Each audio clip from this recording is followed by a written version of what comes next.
Safari and to the Creatures of the Night presentation. My name is Daphne. I hope everyone is feeling very good tonight. Good. Okay, one final question. Are you ready for the show? Yes! Well, you're just about ready, so let's start. Ladies and gentlemen, the creatures of the night will be on the prowl.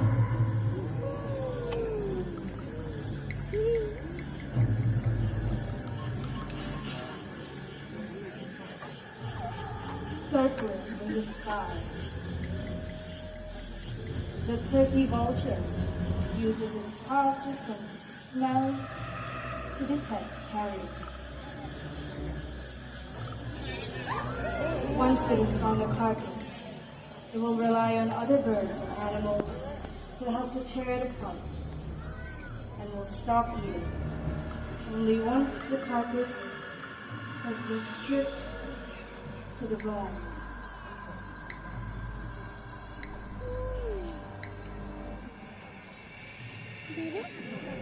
As day as night falls, two worlds, one of sunlight, the upper moonlight, into one.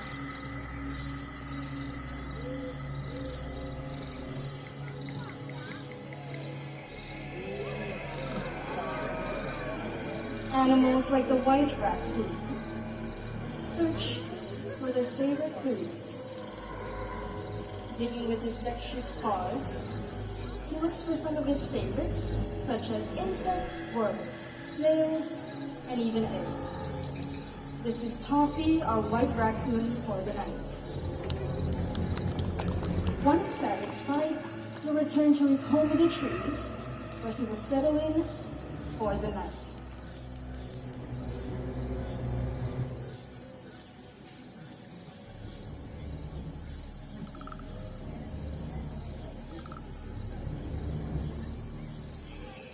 As daytime animals settle down to sleep, the forest comes to life. Hidden amongst the shadows, nocturnal animals emerge from the dark silhouettes of the forest. With a body striped to provide perfect camouflage, a fishing cat appears along the riverbed. This cat loves to swim and dive underwater. He wears a layer of fur so dense that water cannot penetrate it. This layer keeps him warm and dry, even in chilly waters.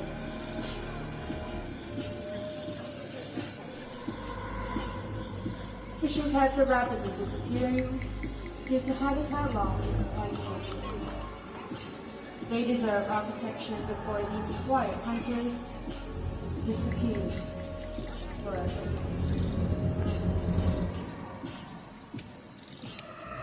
Good evening, ladies and gentlemen, and welcome to the world of the night hunters. Shortly, we will have our Jurong who goes by the name of Aslan. He's going to come up from the branch over there. I see some rustling, and here he is, everybody! Right on time! Jet black in color, these Jurons are almost invisible at night. With their excellent eyesight and quiet ways of moving through the dense forests of Asia, they're able to pounce on small animals easily. Now he's going to make his way all the way over here, and I want you to take a good look at that long, powerful prehensile tail that a Juron has.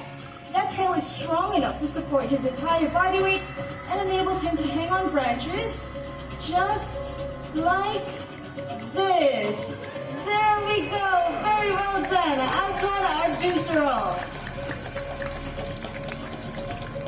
In the wild, these animals can live up to 20 years old, which is relatively long for a mammal of their size. Alright, good to go? Now as he heads back, take a look at the way that he walks as well. Jurons are known as the Asian bear cat due to their short, stubby legs and bear-like walk. Let's give a round of applause to Aslan, our Jurong. Right. Jurons are part of the civet family and they rely on their keen sense of smell for survival. However, other nocturnal animals rely on... Everyone take a look at this staircase. We have Oscar. Oscar is our Eurasian eagle owl with our trainer Shalini. Eurasian eagle owls, as you can tell from their name, they can be found in parts of Europe and Asia. Another beautiful flight back to Pavitra's glove. Right on cue. And they're just about ready to go. Now another quick fun fact as they are getting ready, owls' ears are set asymmetrically. This means that one ear is set higher than the other, and this means that each ear can hear a different range of noises. This lets them find the exact location of their prey in complete darkness. Alright, we good to go? There we go. Everyone, let's give a round of applause to Mulan, our Malay fish owl with Kavitra, our trainer. Right, now I did not forget about Shalini and Oscar over here. Before we continue with their segment though, I'm going to bring this all the way to the front. Whenever you're ready, Oscar. There we go. Now, I also have a quick question to ask from you guys, and I need answers, alright? If you agree with my answer, I need you to raise your hand. How many of you think that owls can rotate their heads up to 180 degrees? 180. Okay, I see some hands. How many of you think that owls can rotate their heads up to 270 degrees? A lot more hands, okay, I like that. How many of you think that owls can rotate their heads up to 360 degrees? How many of you say 1,000? No hands? Oh, I see some hands. That's okay, the correct answer is 270 degrees. Yes, so if you got that right, give yourself a pat on the back. Oscar is going to show us a very unique adaptation with Shalini, our trainer over here. Alright, go ahead. Turning, and then you're going to turn the other side. And there we go, 270 degrees. Now just a quick reminder, please make sure your flashes are switched off. Let's do that one more time. Turning. And there we go, 270 degrees. Once again, thank you very much, Oscar and Shalini, our trainer. Now, I mentioned that Oscar here is a Eurasian eagle owl, one of the largest species of owls you can find across the globe. Right. Oscar weighs around 2.2 kilograms. And this makes Shalini a very strong trainer. Now, they're very sharp talons and their powerful flight. Both of those things make these owls very powerful predators in the wild. Look at him go. That wingspan can also reach up to 6 feet long. He's getting a little excited. Too excited to go home, I think. All right, let's give a round of applause to Shalini and Oscar. Thank you very much. Now I'm gonna put this perch back. I'm gonna put some boiled chicken over here. And I am gonna join all of you off stage. All right, come on up, Foxtrot. Here is Foxtrot, our fennec fox, with Pavitra, our trainer, once again. Fennec foxes, they can be found in places like the Sahara Desert, so the beautiful sandy coat helps them to camouflage in the desert even better. Now take a look at his really big ears. Those ears are big so that they help to regulate his body temperature in the blazing desert, and also helps him to listen out for prey hiding underground. Now, as you can see, fennec foxes, they're really fast, and although they're very dainty, they can jump up to 1 meter high, and they can spring forward up to 1.2 meters. Come on, Pavitra, let's show them one more jump. And you almost got it. All right, good try, Foxtrot. All right, on to the last stump, and off they go. Another stump, and off they go again. Thank you very much. Foxtrot, our fennec fox. A famous hunter from the African continent. This animal possesses a keen sense of smell and is able to detect carcasses from many miles away. This is our spotted hyena. Spotted hyenas have strong, powerful jaws. They can crush the bones of even elephants. They also have excellent digestive systems, and they can digest their entire prey, including their skin, teeth. Don't be confused, this is not our serval, this is our human being, Shalini. You saw her earlier on. Right, now our real serval is going to come out in just a bit. Here she is, everybody. This is Shami. Oh, I think she forgot something. She's going to come back in a little bit. That was Shami, our serval for the night. Now when she does come out again, I want you to take a good look at the spots and stripes on her body. We're going to touch on that a little bit later once more. Right, servals have long limbs and they have very long, slender forepaws, which they use to dig into small holes and hook out their prey. Now look at what Shalini is holding. That is an enrichment device we use to mimic a bird in flight.